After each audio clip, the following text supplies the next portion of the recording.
From the YBA Phoenix Fitness 24/7 basketball facility in Rockland, California, it's Bout That Life podcast with your host, Coach C. Collins and Coach MJ. Get it started. 3, 2, 1, let's go. Welcome to Bout That Life podcast, where we're here to talk a little bit of AAU basketball, high school ball, everything in between, so we can give parents out there, players out there, some type of perspective on what to expect in this AAU game. So hopefully we'll have a good show for you. Haven't done it in a while. Coach MJ, it's his wife's birthday, so he is out. So I have a guest host who's also been a recurring guest here, Coach and courtside director OJ Elijah, and then we'll get to him in a second. And then we got a new guest, coach, director, trainer, overall helping kids out with the youth, Fred Blue. So I'm glad you're here, man. We'll get right to it in a sec. But before we do that, I want to give a shout out to my sponsors, Dr. Dish. Appreciate you. Best shooting machine on the planet. Of course, they're the best shooting machine because they're the machines in my club, and they're making my kids better at shooting. If you're looking for a discount, please use Bout That Life podcast, and they'll throw you a discount your way. Also, Hidden Treasures Cannabis Club. If you're looking for good cannabis in California, please feel free to hit them up. They're based all over Northern California, mainly in Elk Grove and South Sac. And also, shout out to Hardwood Palace. If you're looking for good reoccurring tournaments, good structure, that's definitely the place to hit up. I would shoot your, courtside out, but y'all don't sponsor me ever. So screw y'all. Don't go to courtside. Other than that, what'd you say? I sponsor your podcast. No. I think I pay $1. You pay $1 a month, bro. $2 a month. And I do appreciate it. I do. So thank you for OJ for sponsoring the podcast, and I appreciate it. But talking to the mic, you gotta put the mic by your mouth. Like, there you go. Just slide the table over. There you go. All right. You got it? Yeah. You sure? Yeah. Oh, okay. I don't want you messing yourself up. I know it's different being in the host seat than the guest seat. I'm used to sitting over there on the other side. But no, without further ado, let me introduce our new guest, Fred Blue.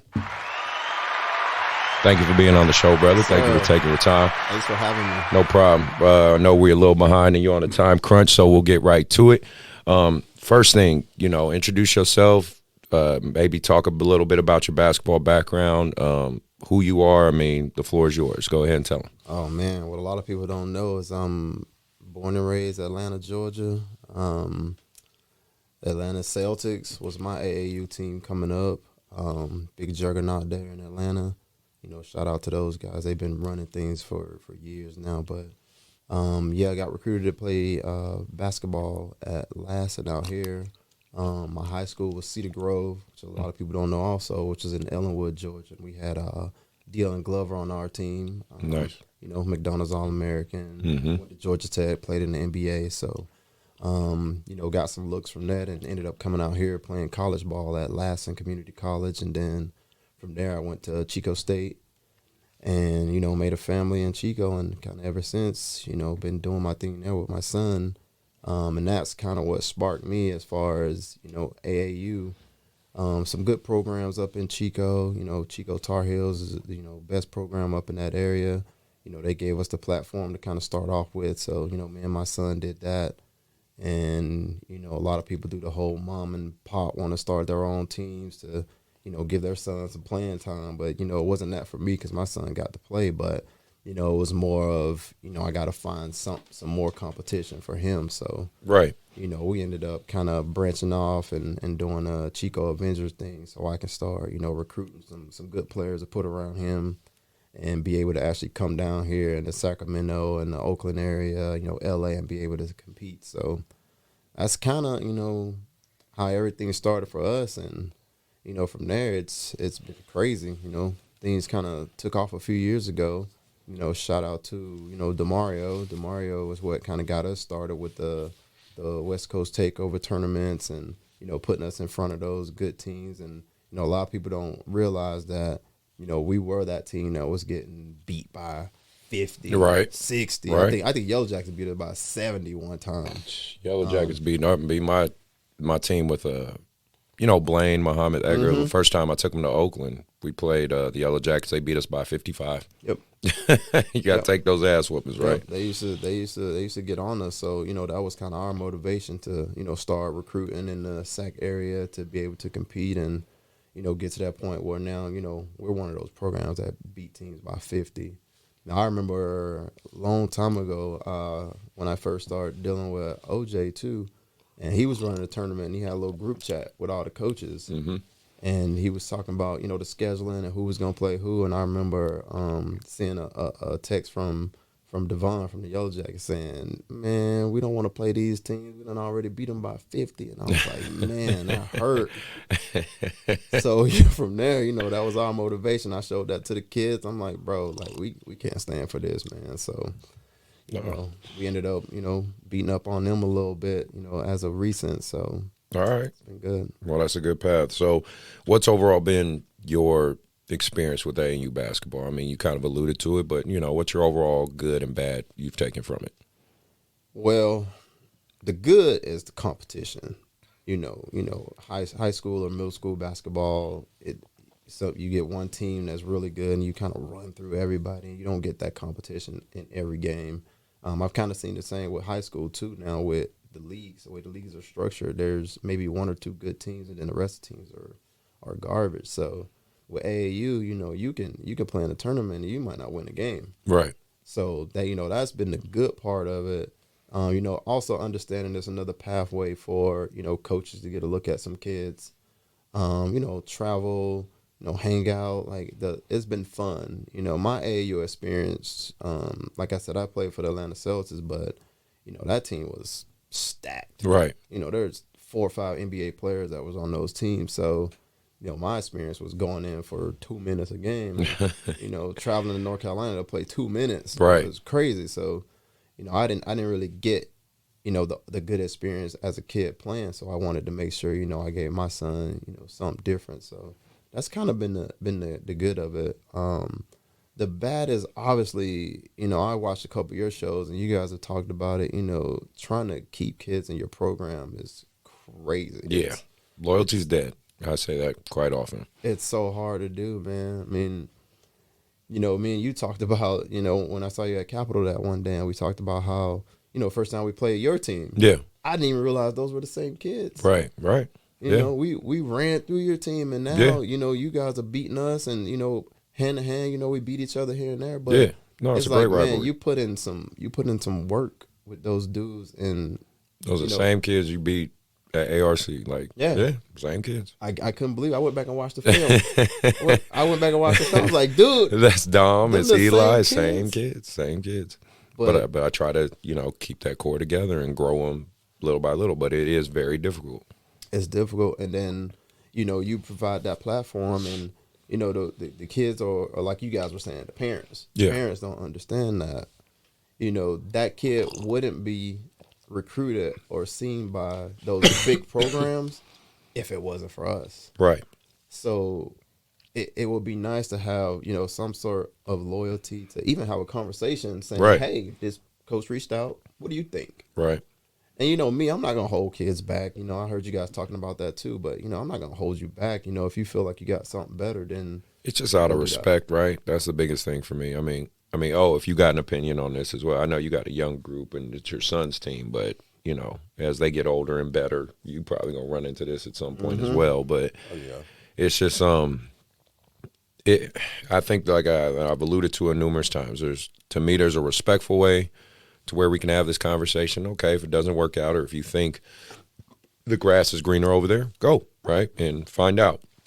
Doesn't guarantee that you'll be able to come back, but, you do what you think is best. And it's also the wrong way to go about it, and I think we all kind of know what that way is. So I don't know why it's like that, but that's just the culture of AAU basketball. Yeah, I mean, I just feel like a lot of these coaches got to walk on eggshells around parents these days.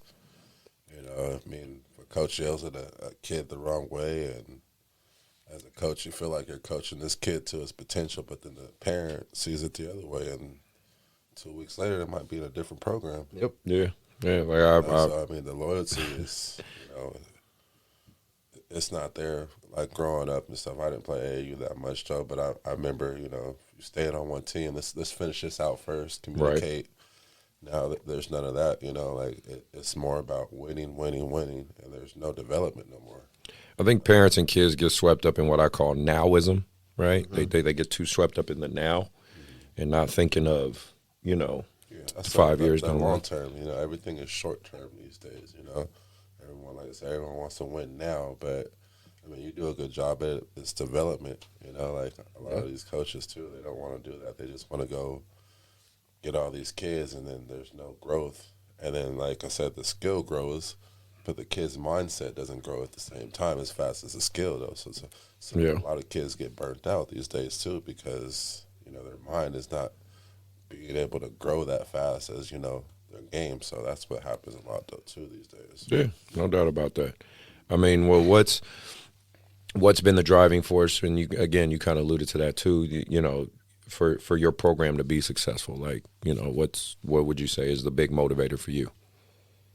Well, most of all, I just love hoops, man. I've grown up basketball. Like everything is basketball for me. So that's really the driving force for me. Is I do a lot of training with kids, and you know, seeing kids play basketball the right way. If you guys have watched any of my training sessions, like it's all fundamentals. Like I do a little bit of advanced elite stuff, but most of it is just fundamentals. You know, my son, he developed all that behind the back and between the legs stuff on his own. I never taught him any of that. You know, for the first year or two of his life, I wouldn't let him use his right hand. I made him use his left hand to dribble. So now people think he's left-handed, and he's not. He likes to go left, and he dribbles better with his left hand, but that's just because that's the way I trained him. At what age did you start him? 3. Yeah, Nice. Yeah, 3 years old. Just handling the ball at 3. Same.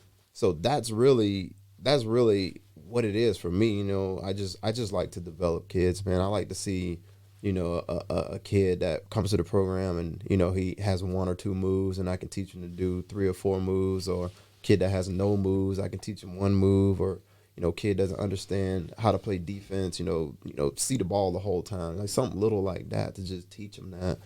That's really it for me. Like that's the thing that helped me. All my training that I've always done, I never charged for it. Like my son was training anyways, so I just invited the neighborhood to come with us and start doing training. You know, as of late, I've kind of turned it into a business, so now I charge for training. But for 10 years, 15 years, I never charged a kid for no training. That's how it is for me now. I train kids, my kids on my team. I don't charge them $1. Only thing I ask is for loyalty. Yeah. That's all I ask, you know, so.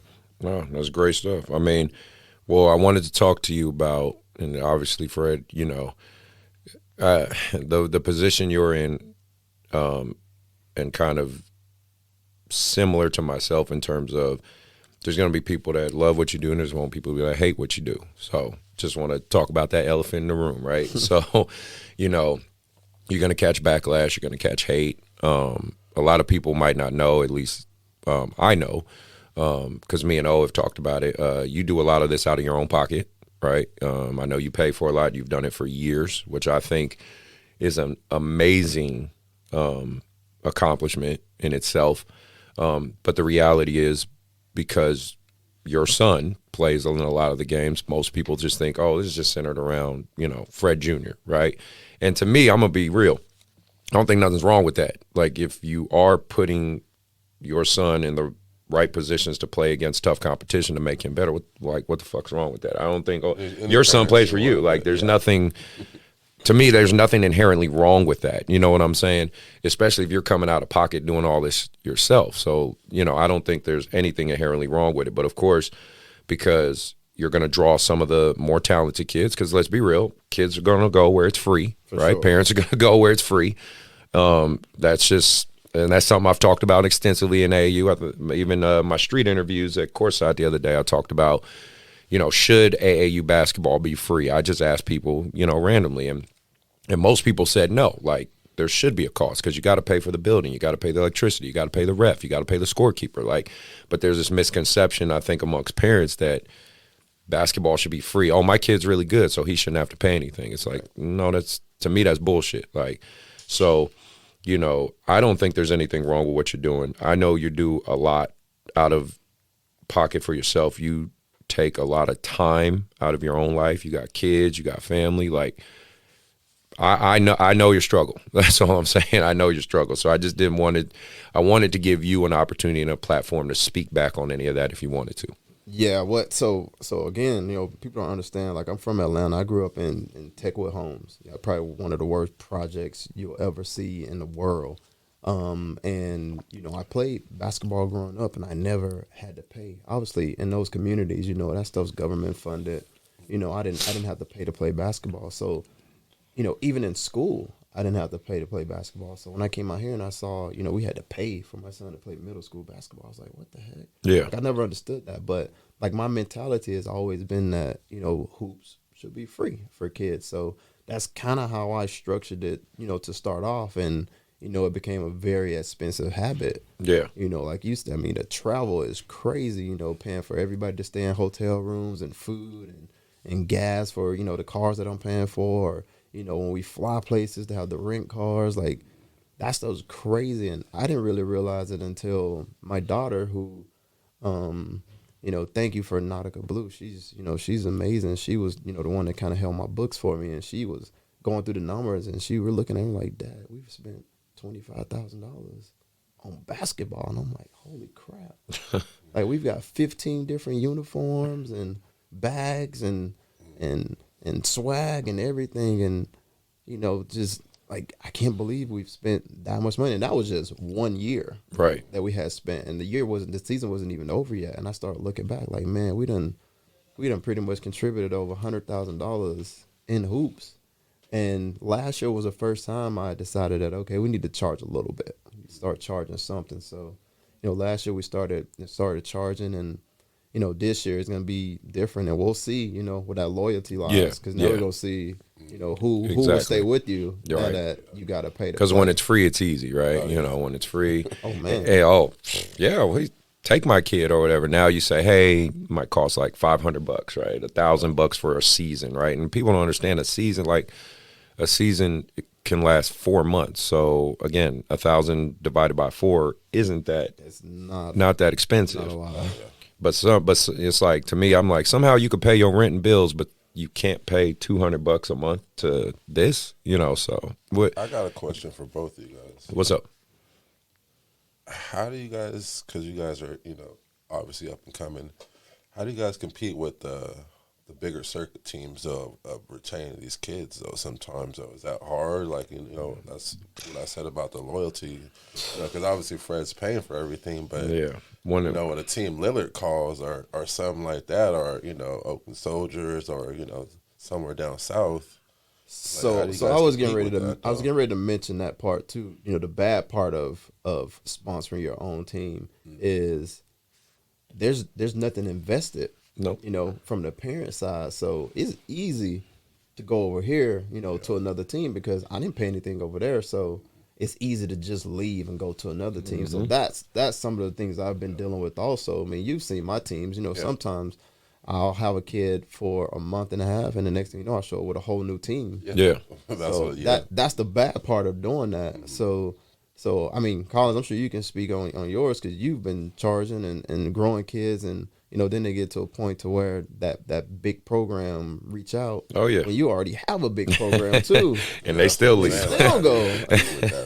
No, I mean, for them, like, most No, of the time, it's a tax write-off for them. You Yeah, know, like exactly. someone sponsoring, or NBA Yeah. players sponsoring these teams. Yep. And I'm not knocking anything like that, but, you know, for someone, especially, you know, a young black man up and coming, it's like, you would think there's people with that loyalty, sometime, man. though, you know? I mean, from my side, to answer your question is, it's two things. It's a two-sided coin for me. I say to the parent, what's more important to you, clout, prestige, or development? That's the first question I pose to them. And secondly is it the right fit for your kid? Because when Lo was on my show, shout out to Lo, you're doing a great job at Sac State, by the way, brother. He said something that we talked about on that show with like Calipari, you know, because he knows a lot of those Pac-12 coaches personally, and he says, like, Calipari would say to him, like, even when they were trying to recruit kids from the soldiers, he would say, I like that kid, but I don't like him for Kentucky. You know what I'm saying? So that's where I ask kids, like, okay, you can go, like, for instance, Mark's going to play my sophomore Mark from Rockland, you know, that kid started out and he started out barely being able to make a layup. I remember. So now, you know, he's windmilling and proud of him on his progress. We worked a lot of nights, a lot of days with him, but now he's leaving my team and he's going to go play with Jalen Green Elite. Do I think that's 100% fair? Not really, but I understand, I guess, what he's doing, you know, and I understand the name alone is going to draw a kid. Yeah, you know what I mean? And shout out to Joey with Lake Show because he's running that program, and I got nothing but respect for him as well. He's going to come on the show sometime soon, and we're going to talk. But does it suck to an emotional degree to watch a kid that you guys know, because you guys literally saw me when I first got him, to a kid that could barely make a layup to now, yes, he's windmill dunking, he's Rockland High centerpiece, he's got Sacramento Bee top 50 player last year as a freshman, was the only freshman on that list, and now he goes, thanks, coach, I'm leaving. Yeah. Is there an emotional component that sucks? Yes, but I've just done this so long, I guess I'm kind of numb to it now. I just kind of expect it, and I just hope for the best. That's all I can do. Right. Do I think it's overall right? No. I think personally you leave a program if a couple of things. One, like if a kid moves, like for instance Connor, who played for you, right? He lives out here now. So it makes a little bit of sense, right? You know, if you can't be in the same location, that makes sense. Two, collaborate with the other coaches. Like, again, I circle back with Connor. Me and, you know, we've had those conversations about kids, and some of my kids have guest played with you for over the years. You know, you have those conversations. And three, if something isn't being fulfilled for you at another place, like if a coach is lacking in the development side, if the program itself can only get to a certain platform. Like there's certain programs out there, they only go up to 8th grade, right? They don't even go to high school. Well, now those high school kids got to go somewhere, right? You know, it's little things like that where I would say that's when it's okay or acceptable to move. But the loyalty component, I use relationships. That's at least what I try to do. I try to remind people of the relationships and the things re-accomplished through the trenches that got your kid to this point now. But will that always keep a kid there? No. It's just a reality of it. You just accept as your kids grow in their abilities, and hopefully you just maintain their best interests, that at some point it's always possible they're going to leave. Yeah. No. Hopefully that answers your question. So it's just like I said, I just see it a lot though now, you know, with kids leaving. And as a coach, you obviously want the best for the kid as well, though, too. But like you said, sometimes it's hard to stomach, especially when you got like a personal relationship with that kid. The emotional component sucks because, again, I think Marcus Kirkland, when he was on here, said it great. He said we're human. It's like coaches are human too. We're invested in these kids just as much as you are, and it's not investment because we hope to gain something out of it. It's investment because we're just humans and we care. You know what I'm saying? Like, and I think people forget that part of it sometimes. Are there coaches out there that are purely out there to exploit children, make themselves look good, get some money, all that shit? Yeah, they exist. Yes, they do. Like, I mean, it's unfortunate, but it could be a sleazy business. Yeah, absolutely. But any business can. But in my opinion, I have run across more coaches that do this for the right reason than the wrong reason. Right. You know what I mean? That's not the majority, even though it might try to be portrayed like that sometimes, because obviously the negative side of stuff gets more clicks, more views, more, you know, whatever. I mean, I do a 1-minute segment where I talk about the controversial stuff in AAU. Yeah, that's going to get me more views than necessarily something like this where we're talking about the positive side. Yeah. But to act like that's the majority, it's not. Well, you know, it's one of those things. I always tell you what you're doing bad before they tell you what you're doing good. You're right. So, that's what it is, though, too. I wanted to talk about so in case you guys don't know, and I'm talking to my audience out there and you guys on YouTube. YBA is now joined with the Adidas Gauntlet. We're going to do the Adidas Gold Gauntlet. There's a few factors on the why. I'll probably do a Coach's Rise time talking about that and kind of what brokered my decision to go from the UA to the Adidas side. So please stay tuned for that. But one of the cool parts is I'm collaborating with Ryan Sipkins from Touch Shooting and Fred himself. We're going to collaborate in terms of getting kids, making some strong teams, making a strong run for the gold gauntlet. Going to hopefully, well, it should work out. We should have 2 15U strong teams, 2 16U strong teams, and 1 really strong 17U. And we're hoping to go out there and make a name for YBA. I'm providing the platform. Fred and Ryan are providing the kids. And shout out to Phil Handy. He's sponsoring one of the teams, the YBA Touch Shooting team, whatever you want to call it. So, shout out to him and much appreciated for you with that, brother. So what I wanted to talk about with this Adidas stuff and this Rise Circuit stuff and Nike has a new division as well, the EYCL, I believe it's called, and then New Balance has created them. They've created a circuit. I don't know how much clout it's gotten, but all these shoe programs are creating. Let's call it the gold side is the JV side, and the triple SB is the varsity side, if you want to call it that, right? Same for UA. There's the UA Rise side and the UAA side. There's the EYCL side and there's the EYBL side for Nike. So you can call it the JV side and the varsity side. On the Adidas Gold side, you have about 48 teams out of all the teams they could have picked. They got 48. So that's an exclusive group, period. Right. Like, think about all the AAU teams there are, and they pick 48. Then, of course, on the triple SB side, I think they have about 40 or 50 on that side. Half of them are NBA players' teams, right? Team Harden, Team Lillard, Jalen Green Elite, right? Obviously, the NBA. The other half are teams that have been doing this for a long time and been on that triple SB side and just, renew their contracts because they're pumping out certain kids. Right. There's a lot of coaches. I shouldn't say a lot of there's some coaches that don't understand quite how it works.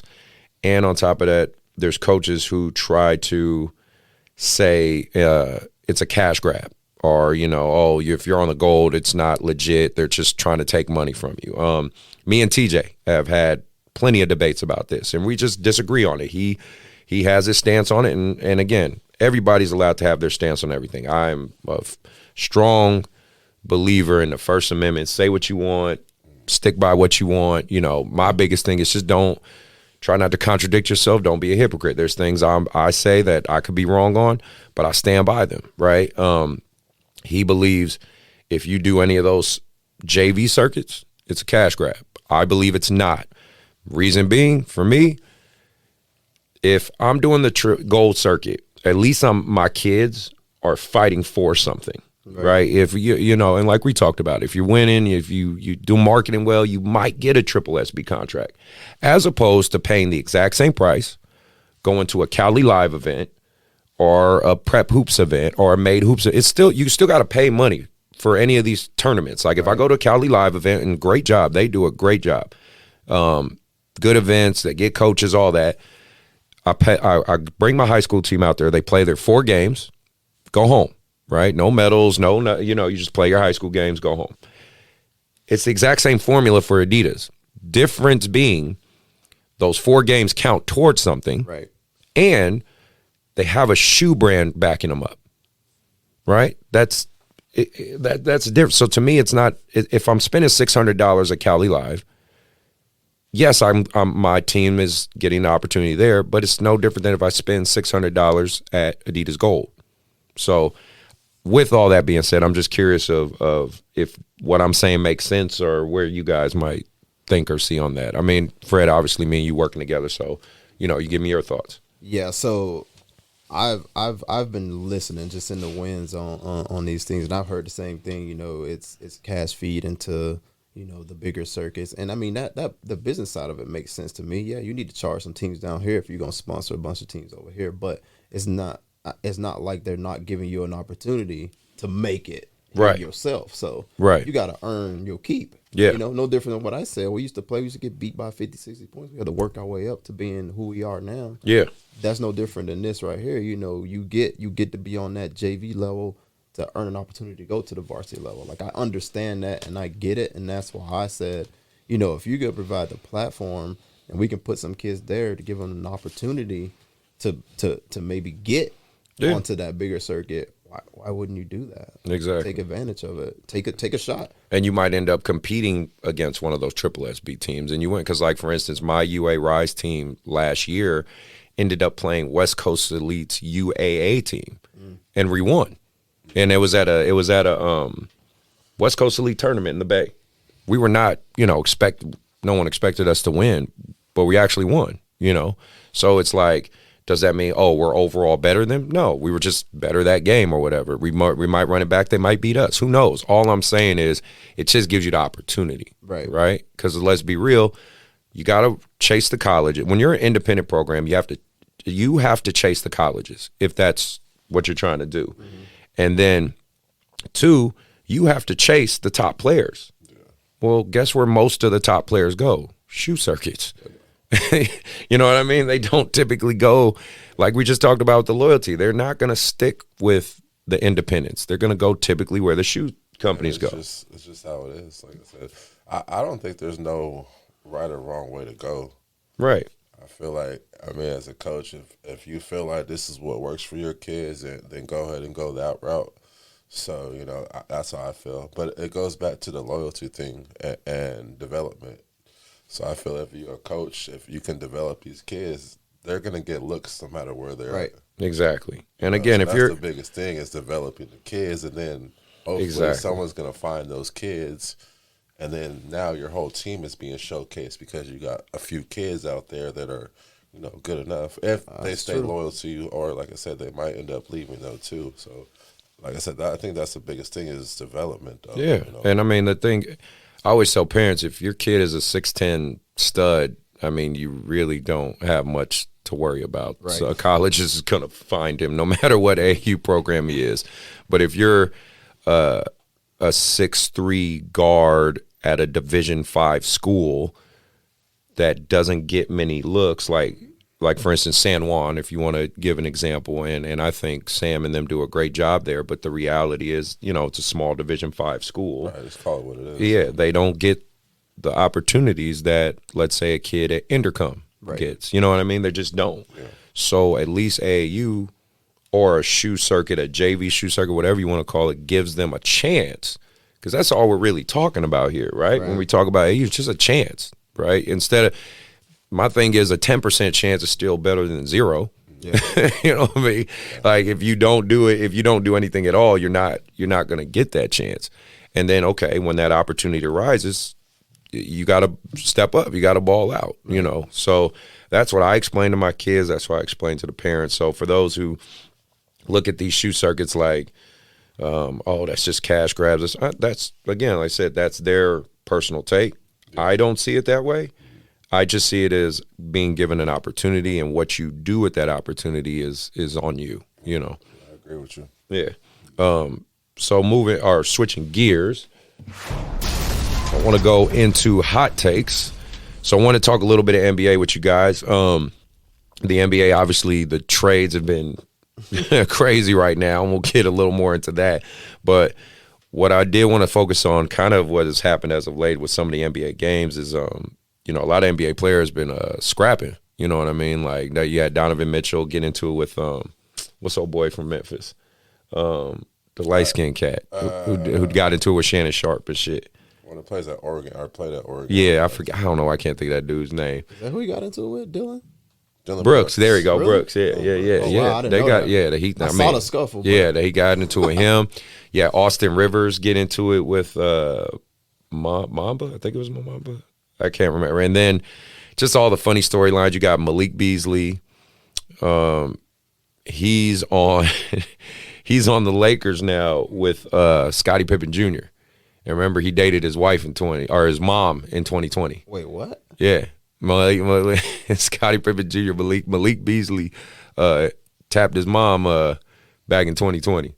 I didn't know. And it was a public, this is after she left Scottie Pippen and stuff. Like, she with Michael Jordan. now she with Michael Jordan. So I'll just say you got a lot of interesting storylines, but the biggest thing is all the scrapping. Things are getting heated in the NBA a little bit. It's kind of fun. For me, it's kind of fun to see because you're starting to get some of those old school vibes, and it's showing that guys are, with social media, the way they tweet at each other, the way they do, it's kind of nice to see that everybody's just not buddy all the time. I was just curious what you guys thought of watching some of that old school seep into the present NBA. Like you said, just the social media plays a big factor into it. Though. I mean, us growing up watching the NBA, we didn't have that. Nah. After game, even during games, I think they do it. They'll tweet, but they'll tag the person in the Yeah. I mean, but it's the same with our youth, though. They do Right. the same. A kid gets dunked on. Oh, they're yeah. tagging the kid in. So I just think it creates a lot more, to just put fuel on the fire, though, basically, is what I'm saying, though. So True. You got any thoughts, Ray? That's just really gonna take me right back into AAU and training, man. Is for that platform that people can tag you and things will go viral from getting dunked on or getting dropped. It changes training. Like seriously, like when I'm trying to teach defensive drills, and I'm trying to teach a kid to slide over and cut them off, but they don't want to do that. Nah, because they don't want to be on something. They don't want to play defense. Yeah, they want to get shifted. I'm like, bro, it's a generation thing, though. Too. So that's a great point. Get back to it, though. Oh my God, bro, that's changed the game so much, man. It's so hard to teach and train kids to play defense nowadays because of that. Nobody wants to slide over and help. Nobody wants to be in that midline because that's where you get dunked on. Exactly. No, you're right. Like you though, Fred. Like when I train, I just teach basics because my son's 7 now, but he's been playing since he was 3, and he plays in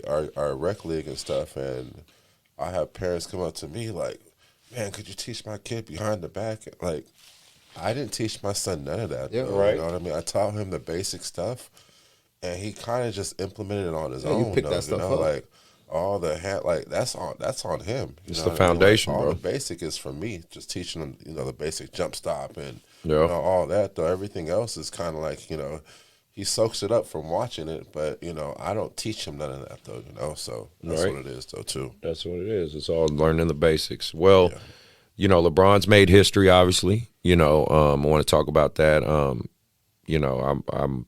I'm a Warriors fan, but I can recognize, what someone's done. Funny enough, leave it to the internet. They're always undefeated.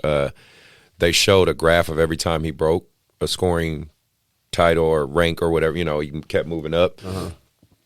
Every game he lost. I thought that was fucked up. But they were like, every time he lost.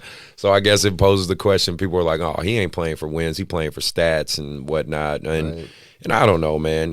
Everybody could have their take on the legacy. I just think you can't deny the man's greatness. And then, of course, the evolution of the the NBA. Oh, yeah.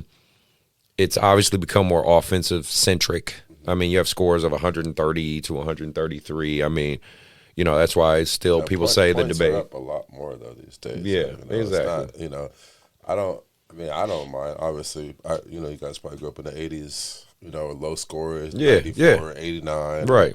But that was, I guess it was considered boring basketball, like you said, with the defense and all that. Like these days, no one wants to see that though. They want to see, like you said, 130, 140. And it's a It's business. basically like an all-star game. Yeah. Playing in the regular season all the time and stuff though. And it's a business, and I mean, Oh yeah, for sure. I still think you can find a balance between allowing guys to play defense and still keep the game, interesting. Because the Showtime Lakers did it in the 80s. You know what I mean? They found a way to find that balance. And they had some great rivalries, obviously, with the Celtics and Lakers because the Celtics was like the polar opposite of the Lakers. And obviously, you got two floor generals with Larry Bird and Magic Johnson. I mean, it helped, obviously, catapult basketball to what it is today. And no knock on what LeBron and what he's doing. And I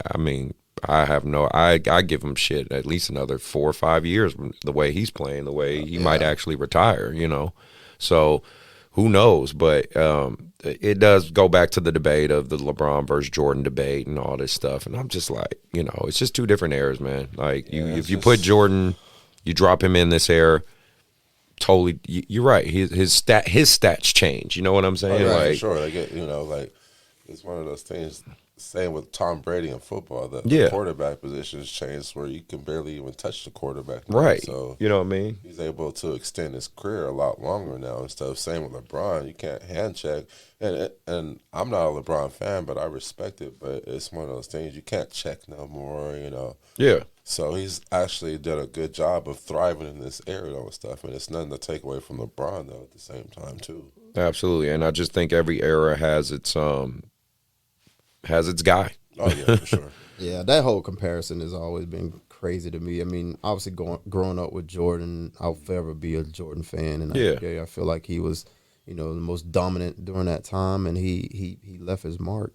And when I see LeBron, I like LeBron, and I think, LeBron's a freak of nature. Yeah. We've never seen anybody like that. But what I try to explain to a lot of people that love nowadays hoops, and they say, KD and, all the Giannis and all these different players right now, what they would do back in the day, but people don't understand the evolution. Yeah. Like, everything is different now. Like, the training is just different. Like, those dudes that played back then, they didn't have the luxury of getting the kind of training that we have now. Exactly. They didn't get to evolve into the things that the people have done these days. So you can't really make those comparisons. But even when you do, Jordan still, he still shows you that he would still be one of the most athletic dudes these days, and his fundamentals are crazy. And all the analytics say he would have been still one of the top generational players, even if he played now. You can't touch him? Yeah. Oh, yeah. Holy. But you can't touch him? Man. That's why I said and he shot good free throw percentage, too. So when you do touch him, he getting 12, 15 points from the free throw line. He averaged 40 points, and people don't understand that. Yeah. But they just look at, LeBron, and they think about if you drop LeBron against all them Tom, Dick, and Hanks, how he would destroy them. But you can do that with anybody now. Right. I mean, pick any player in the NBA right now and put him in those days. He's going to go crazy just because of evolution. And like I hear kids all the time. Even my son is like, LeBron is the greatest ever. But like, it's just the era we in and stuff. Like, I'm pretty sure when we were younger, our parents, Bill Russell, or right. That's the Or best Will player ever. You know what I mean? So it's one of those things where we're older now, and the game's changed. Like for example, my son is way better than I was. Right. When I was younger. So that's true. Like it's like what Fred said. The game has just evolved so much and stuff. Though, and we expect so much from kids at a younger age now and stuff though too. So. Exactly. And, it was funny. It was one meme I saw on the internet. They said one record that'll never be touched is Wilt Chamberlain's record. Remember, he fucked 10,000 women in his lifetime. So they said that's one record that'll never be touched. I was like, wow, they just reaching for anything now, man. Like I said, internet's undefeated, bro. Well, I will say, I mean, LeBron has about 3 or 4 more years. We're talking about 42. He's gonna put that record. He's gonna put that record in a place where no one will catch it. I think this record right now, I think it was 84. So you're talking about like 38 years, I think it is. So we'll see how long that record actually takes to be broken. to generation and stuff. To play for 20 years, man. That's and play at his level is crazy. Because, like you said, the way the game is, though, so these guys are going to be able to play that long now and stuff, though, too. So we'll see. And then, so I wanted to, and the last hot take I wanted to talk about before we move on to the other stuff was the transfer portal. I have specifically reached out to a lot of my Division I college coach buddies, my D2 buddies, like a lot of them. So, I want to mention these guys real quick because I want to give them their credit where credit's due for taking the time to talk to me. So Coach Barnes at Bakersfield University, I appreciate you. That's a Division I. Coach Brandon at Arizona State, the Sun Devils, thank you for giving me some time as well. And Coach Damani at San Jose State and head coach Tim Miles at San Jose State. Thank you guys for giving me a little bit of time out of your season, because you guys are in season right now, to talk to me. Coach Patrick at Sacramento State, thank you for talking to me as well, and he's going to be a guest on the show. But I want to talk to you kids and you parents realistically, especially because the AAU high school season's coming up. I want to have a real conversation with it, and you guys obviously give your opinion as well. The biggest thing you guys are going to compete against is not even the guys on the court. It is hands down the transfer portal. The transfer portal has essentially turned college basketball into AAU, even into some degree like high school. Kids can transfer, and college coaches are going, especially at the D1 level, are going to look at the transfer portal before they go to any AAU event, before they go to any prep school event, before they go to any JC showcase. They are going to go look in that portal. Again, and this is, again, I want to quote Coach Barnes from Bakersfield when we talked about it, so I could read it to you guys, right? He said, college basketball is really old right now. Dudes are 25 to 26 playing college. So younger teams like us are getting blasted right now if we don't have veterans. Yep. So I am looking for JC guys and transfer portal guys before I look for anyone else. And then, of course, I responded back. Then this was his response too. I said, what do you think you'll ever change? Do you think, like, what's your perspective on it? He said, man, I'm not sure. He said, the pandemic and this transfer portal has created a mess, in my opinion. Oh, absolutely. Yeah, he said there's going to be freshmen leaving to get a better situation. There are going to be players leaving all the time. That's why me personally, I look to recruit JC kids. The risk is less. The years are less. And most of those guys have a tendency to be more reliable. Universities, our competition is not giving us time to develop guys anymore. So the guys who help you win immediately are the older guys. So that's who we look to get right away. Yep. And again, this is his specific words, but pretty much every coach I talk to has echoed that. Yep. So where does this circle back? Well, it's a pandemic. Yeah, I talked to my seniors and my juniors, and shit, especially my freshman and sophomore. Like, even as talented as my sophomore group is, like Mark and Eli, and I tell them, no one is looking at y'all. Right. I don't think parents understand this or get this enough. No one, let me say it to the camera, let me say it on my show right now. No one is looking at y'all unless you are 6'7", 6'8", and above, have a shit ton of clout, an NBA player's son, is extremely athletic, like you're playing like at a level that just no one can ignore. Right. Even if you're a talented all-conference player, that's not enough. It really comes down to your coaching, or your coach at your high school's connections, your AAU coach and his connections. Again, I've built my network over years, so it's nothing for me to call a Division I coach, a Division II coach, a D3, a JC, a NAI.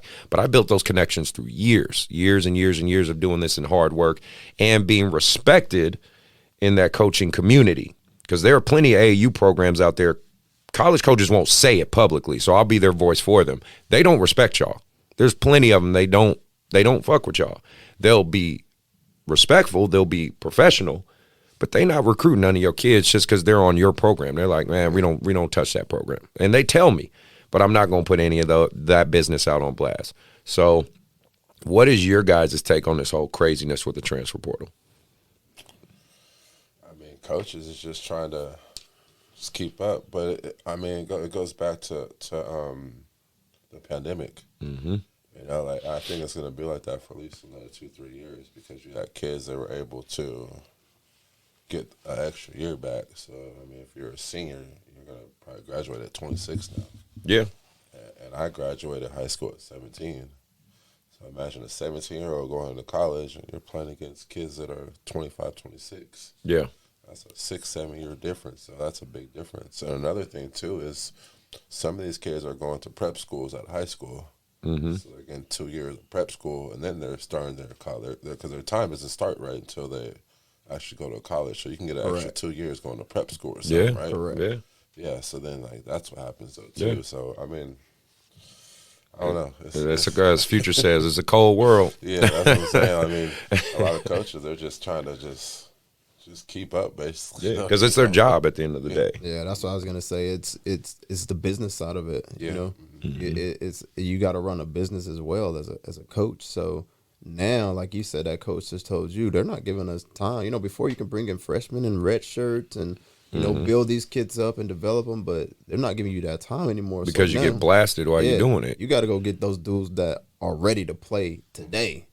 I don't have time to give you 2 years to get ready, and now what happens if I get you ready and then you transfer? Right. No different than what we're dealing with. Exactly. With our kids. Right. Like, oh, I don't like my fit here. I'm out of here. Right. That's what for somebody else. That's what I'm saying. That's what the transfer portals kind of turned college basketball in. I think at some point the NCAA is going to come in and regulate this because one thing just with the NCAA, they like control. Clearly, it took them damn near 100 years to finally allow the NIL stuff. Yeah.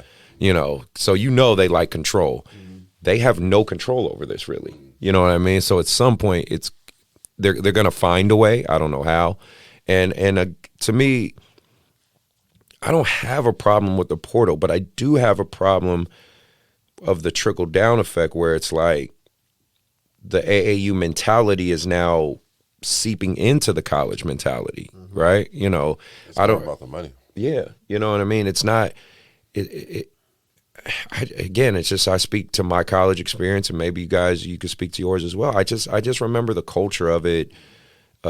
You know, building those bonds with some of your teammates. You know, just the rivalries, the intensity of it. You know, that's why I took my kids to a Sac State game the other day, my 8th graders, my 6th graders, my 5th graders, and they really just enjoyed it. Just that they played Eastern Washington. They lost, unfortunately, but just the atmosphere of it and, you know, the culture around it. But it's like, man, nowadays, let's say that 14th guy that was on the bench at Sac State, I'm happy because I'm the 14th guy. Now he's going to go transfer to a Division III or a Division II.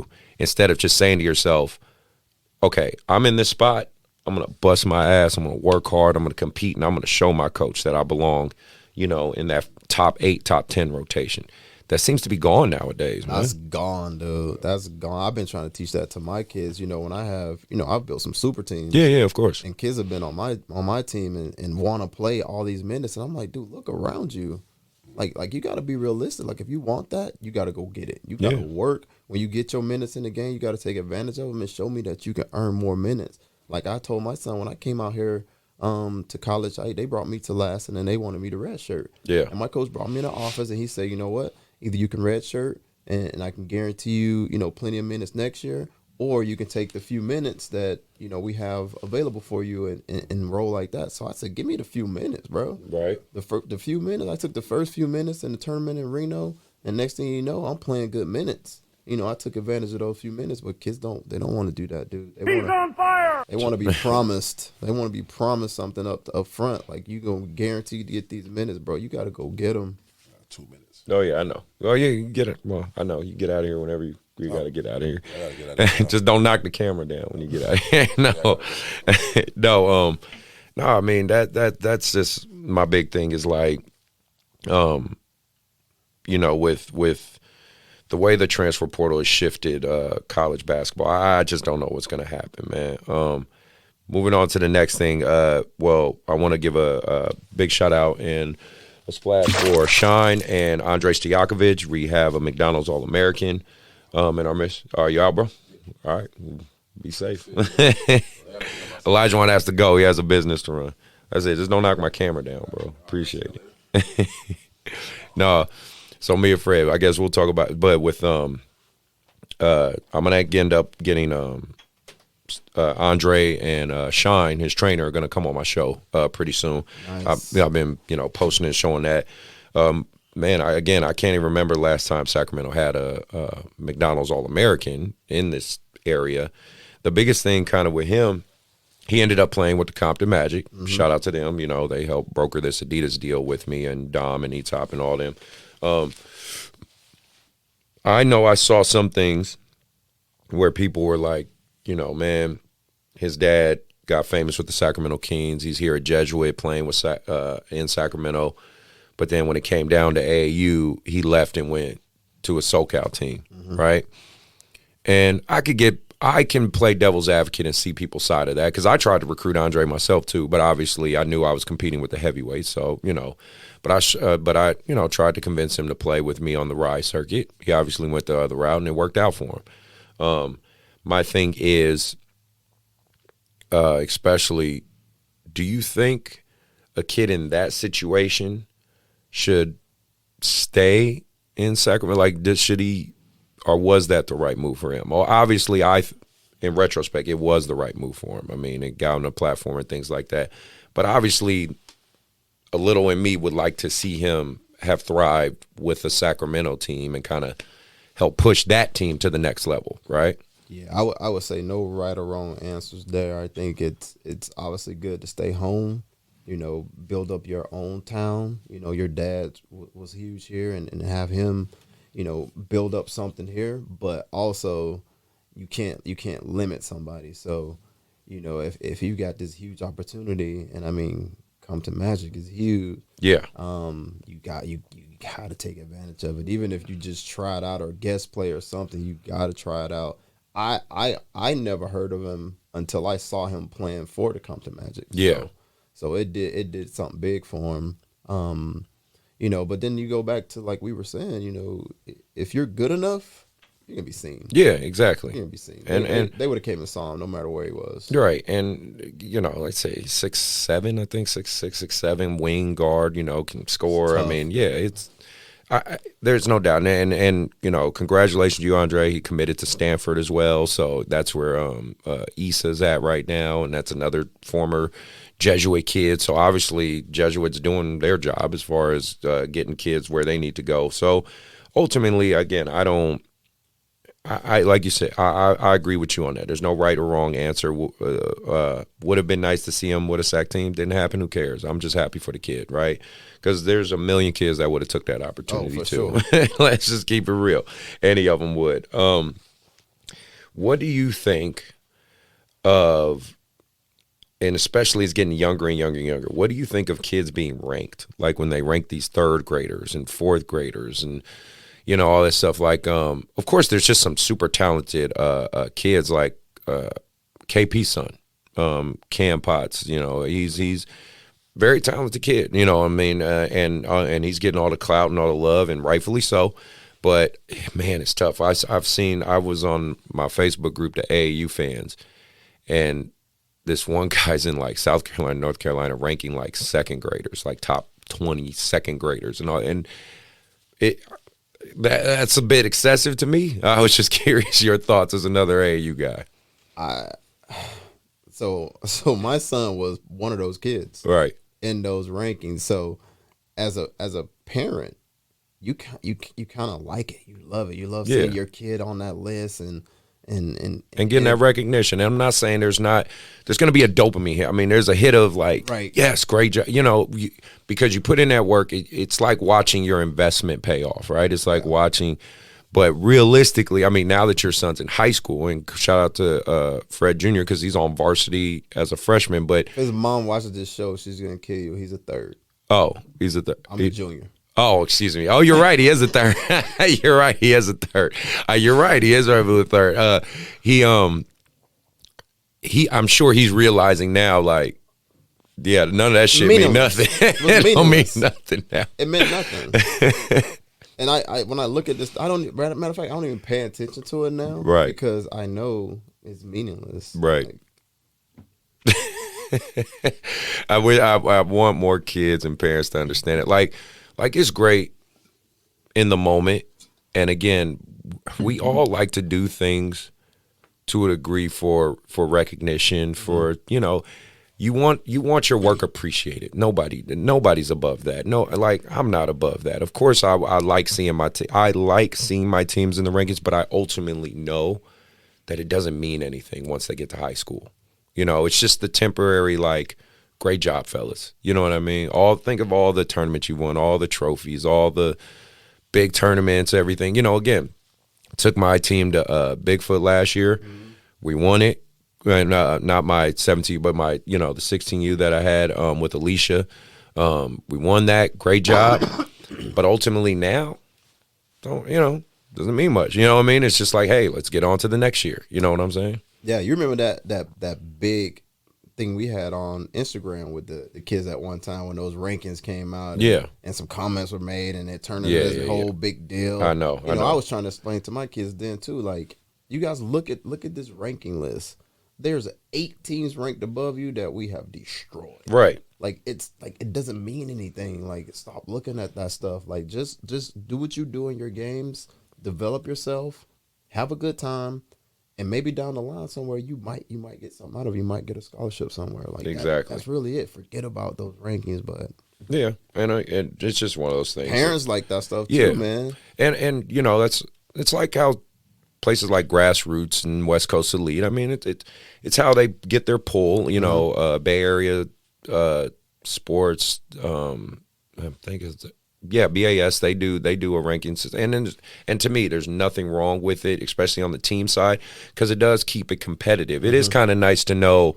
It is kind of nice. Like for my 6th grade, I can look at Lake Show. You know, they're Peyton's Place, Oakland, so and now it gives my team a sense of like, okay, we played them, right? Hey, we got to go. You know what I mean? And that helps inspire my team. I just try to advise people, don't get so swept up in it. You know, don't get too swept up in that.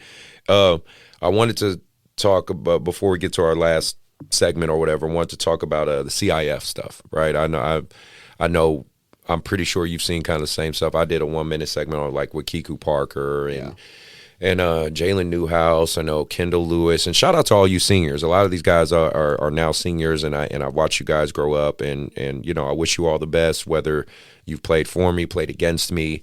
I know some of your coaches I've gone against for years, can't stand my ass, and it's okay too. But I really do hope you all get to have an opportunity to play college ball, whatever level it is, and enjoy your senior year. But I alluded to in my segment on it just how CIF has so much power and can decide so much of these kids' athletic fate, not even just in basketball, but in all sports. I was curious of your take on it, or if you had an opinion on it. Yeah, I felt like that was crazy. I mean, just to isolate it, you know, situation though, Kiku, you know, that you know, guys on his senior year and can't hoop. Yeah, right. Like why? Like what's the and it's reason it's all from the word of his coach. You know what I mean? Like we can't have this misconception. Again, coaches are people. Like, we would like to believe coaches don't have a bias. We would like to believe athletic directors and coaches don't have a resentment towards these kids or families, but that's just unrealistic. We're human. People in general have resentment or likes or dislikes of each other. There's people on the internet, like a polarizing guy like Andrew Tate, right? Just because he's all over the place. There's people who legitimately don't know this man. They just seen quick segments of him on social media, and they will go on the internet and say how much they hate him. Yeah. So clearly in human nature, we're going to like and dislike certain people. So to believe that high school coaches aren't capable of disliking a kid and just saying, I want to do this just because I don't like you or I'm mad at you, I think it's just I think it's naive. You know what I'm saying? Like, I think there's got to be you have to be able to provide proof, in my opinion, or something like that. If you're going to say, okay, this kid Kiko went to Grant because he knows the coach and the coach recruited him, because that's basically what El Camino was trying to say. Mm-hmm. I believe you have to provide some sort of evidence. It shouldn't be, oh, yeah, we believe you, he's guilty. Now you got to provide evidence to prove the opposite. Right. And I agree with that. But for me, it's like, even if that was the situation, why do you care? I know. Why do you care what a kid makes that decision to go play? That's just like us. We've lost really good, high talented kids to other programs.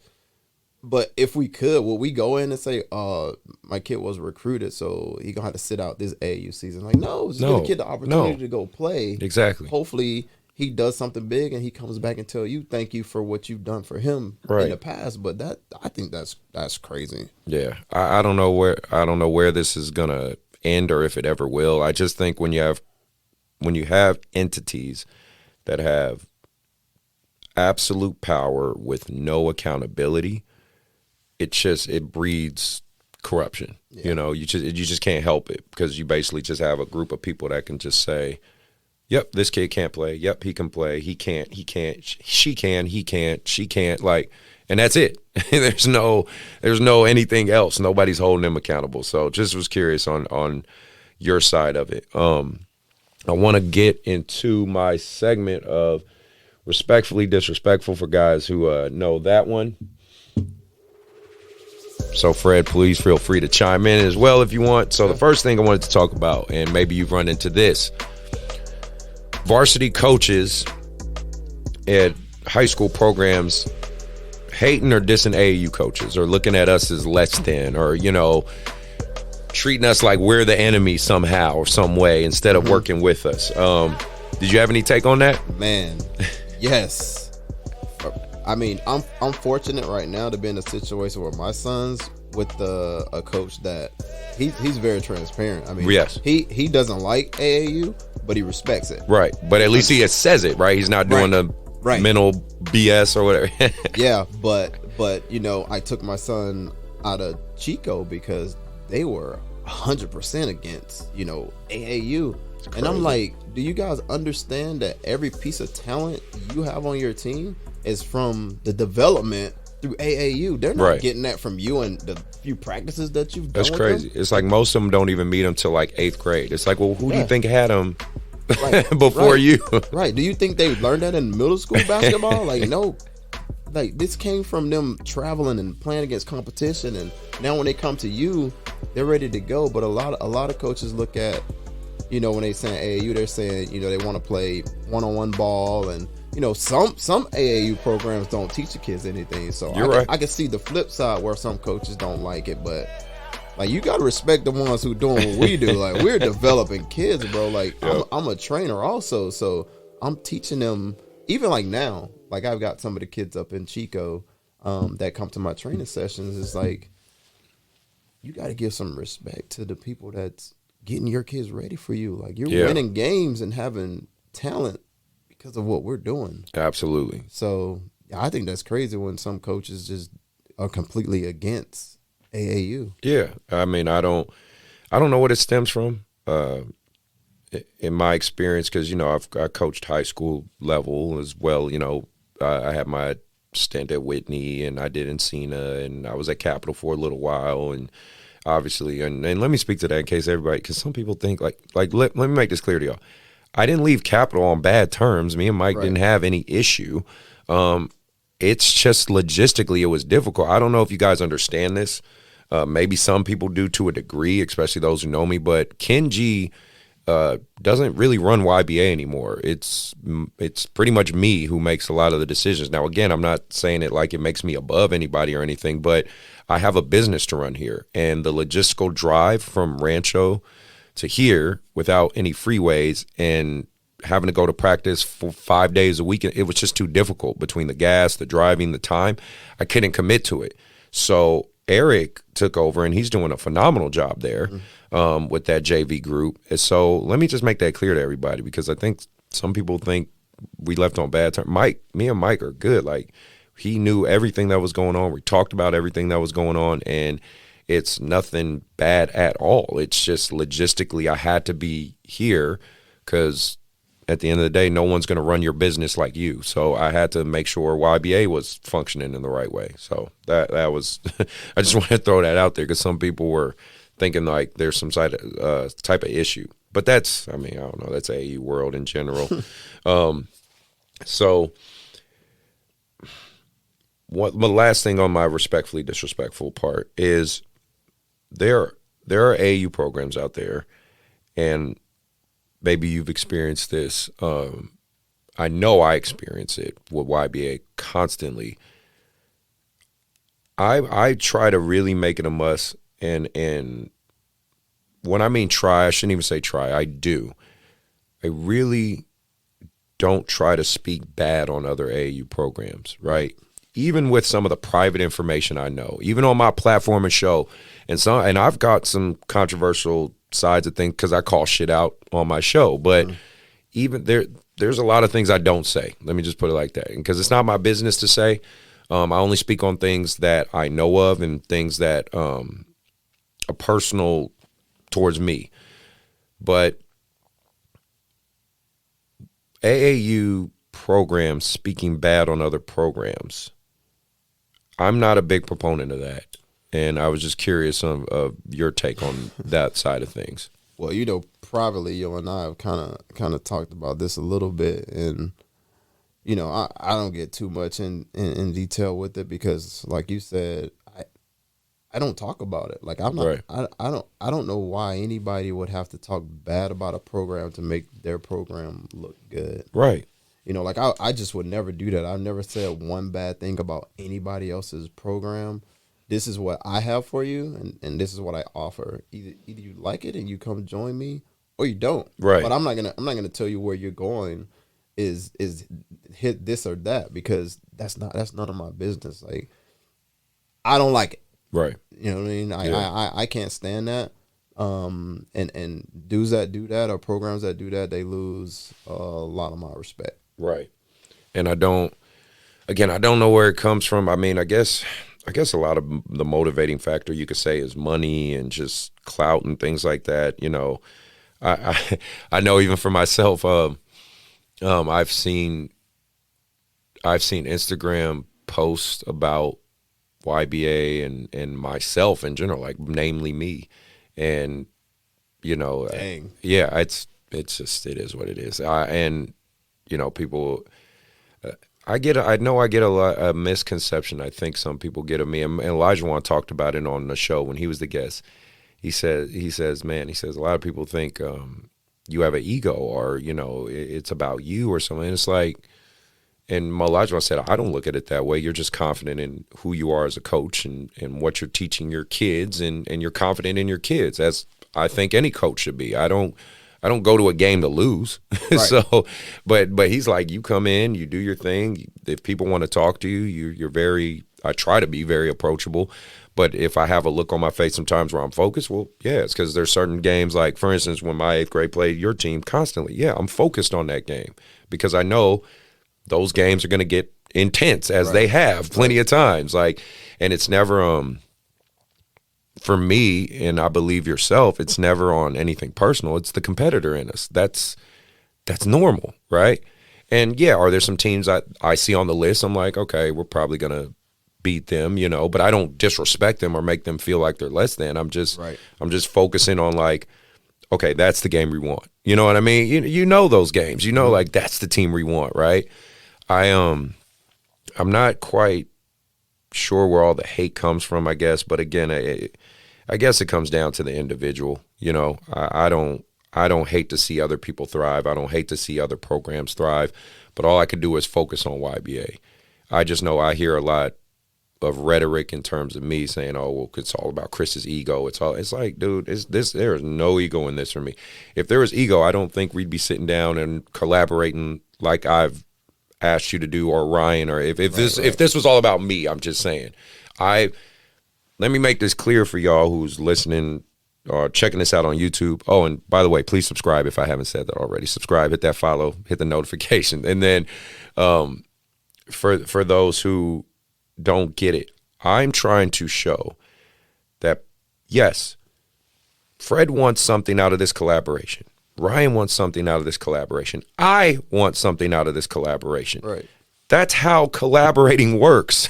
Nobody gets 100% of what we want, but we all get something gained, right, if that makes sense. You know what I mean? When you have a treaty, when countries come together and make a peace treaty, no country gets 100% of what they want. That's not how it works. Right. Again, it's collaborating to work together to ultimately the goal is to help the kid, right? To help the kids and give them the platform and hopefully make us all look good at the end of the day. And a lot of people have been asking me too, is like, why would you think about collaborating? Like, you got a really good team and you guys are already winning, and you know, why collaborate with teams that you've already beat before, and a lot of things like that. But they don't understand that there's such a bigger picture. And yeah, we can win some games locally. Yeah, the teams we're collaborating with can win some games locally, but when we all travel, it's tough. Yeah. Oh, it's very tough. People don't understand what these programs are doing. Like, for my Atlanta Celtics team, man, we had dudes from all over Georgia. Yeah. Like we pull from all over Georgia to build that team. Right. So if we don't do that in our area, there's 30 teams in Sacramento. Yeah. It's diluted. Right. We probably more than that. Yeah, we can beat up on each other locally, but to travel afar and try to be one of the best teams in the nation, like you're gonna have to do some kind of collaborating. You got to come together with some people to make that work. And the bigger picture is bring attention to Sacramento. Yes. Whether that's YBA or a CTB or Clutch or whatever team it is, like we want the attention to come back to Sacramento. The coaches are following Sacramento, and maybe now you're playing against a YBA and you could be seen. Like you don't know where that'll take us. So, that's to answer anybody that's, wants to know why would you do that? That's why. Like I have a bigger picture of it. I got kids that are little right now that's going to be coming up. Yeah. They'll be playing in the area at some point. My son still got 4 years to play in his area. So, we want to bring that attention to Sacramento, and why not have a big program here? Right. That's getting that same attention where, obviously you guys are getting it anyways. To a degree, but like you said, we got to claw our way up. You know what I'm saying? You're getting it on the West Coast. Right. But nationally, East Coast, down south, it'd be nice if I went to visit home in Atlanta and they were like, oh, YBA. Yeah, like we've heard about them or that something. Would be nice. Yeah. And you guys are halfway there. You have that where me, I'm little man on the totem pole. Like I've made some strides, but you know how long it'll take me to get to that by myself? Like, it's impossible. So, I'd rather just have that attention come into the area, and we have our big program where we don't have to try to go to a Team Lillard or the Soldiers or, Lake Show or Compton Magic, which, much respect to all those programs. Those, they're dope. But they're further. They've done the work. West Coast Elite, they've done the work. Yeah. Now let us have our terms. So. And that, like you said, that's the ultimate goal. I'm trying to build a Sacramento because, kind of the two teams. Well, let me think. I want to say the three teams that you would say are kind of at equal levels is Rose City with the Rise circuit, right? They're doing the Rise. That's where we were, last year. And you have us and PHPS in terms of the two Adidas. Like, shout out to Dwayne. I know I'm going to end up playing you guys at some point. You know what I mean? Like, we're the two Adidas gold teams in this Sacramento area. And then you have one UA Rise team, which is Rose City, right? We are the only three teams that, as far as I know, that are associated with, the shoe circuit areas and whatnot. Obviously, one of us is trying to get to the next one, right? Get to the varsity side, right? PHPS has been doing it a while, and Rose City's been doing it a few years now. So obviously YBA, we're taking a crack at it, right? So to me, collaboration is key. I like bridging gaps and need to reach out. And plus, the bigger picture is I want people to see black men be able to work together because, unfortunately, we do have this stigma. We do have this tendency to think or act in only our individual outcomes, and they don't see us collaborate enough. That's something we talk about it. You hear it all the time, just recurring in our culture. Like, black people don't work together. So I think if they see me, you, and Ryan make this a successful year, doesn't mean if we don't get a triple SB contract, it wasn't successful. No, I think if we collaborate together, the kids have a great experience. Obviously, coaches get paid and not have to pay the coach, and everybody's has a good basketball experience and a great fighting chance to develop and go out there and win. I think that's a win overall. That's just my opinion. So, if you want to piggyback on that or anything like that, but that's me. You said the biggest thing at the end is develop. If we get that development out of it, then we gain what we were going to gain in any other situation anyways. Yeah. So no matter where the kids are going to play, like I still got my own, schedule that my Avengers are going to do. And, we still want to go to those tournaments and develop. Yes, absolutely. That's the biggest thing. What I've talked to my son about is, no matter where you're playing, like me and your high school coach has things that we need you to work on for your next high school year. So you need to develop. So this is just another platform that, we got an end goal that we want to try to reach. But at the same time, as long as we're developing throughout it, we're still going to win. All right. Well, Fred, I appreciate you being here, man. Yes, sir. Thank you for taking the time. Sorry we're a little behind because Johan had to set up and whatnot, but no, I appreciate it. Before I get out of here, I want to do my shout-outs real quick. Shout out to Coach Patrick at Sac State. I think you're doing a great job, man. You're making kids enjoy and want to go back to Sacramento State and look at that as a viable option. Ryan, shout out to you at Touch Shooting, brother. We'll be talking soon. I know I'm going to sit you down on this couch and we're going to have some good conversation too. The seniors of high school, again, congratulations. Enjoy your last set of games. Playoffs is about to hit for high school, so good luck to all the teams out there. Kai Huntsberry, one of my former players who's out there killing at the D1 level right now. I'm proud of you, man. Want to give you a shout out as well. Phil Handy for the LA Lakers. Again, thank you for your help. Thank you for sponsoring that team with Ryan, and hopefully, that goes well, which it looks like it's all forming and coming together perfect. Shine, can't wait to get you on the show, brother, and Andre, you as well. Congratulations again, being a McDonald's All-American. Did you have any shout-outs, Fred, or anything like that you wanted to say? No, not really, man. I've kind of kept to myself, so shout out to just, the kids that have been staying with me, the ones that are loyal, the parents that are loyal, I appreciate that. And, I just, an opportunity for me now is, I want everybody to understand that I'm kind of branching into Sacramento with my training. So, I want to open up my training platforms. If anybody's looking for that fundamental training, again, your kid could be 3 years old or 17 years old, they can still come to my training. So, and he's going to be working, and that's part of our deal too. I'm going to allow Fred to use some gym time here at YBA. So we're going to collaborate as far as the training programs there. I'll have links for his social media and stuff if your parents or anyone on YouTube want to reach out and get a hold of him. So please feel free to check that out. Again, Fred, man, thanks for being here. Thanks for taking the time, brother. Appreciate you having me here. All right, man. Everybody be safe out there. Subscribe. We are out.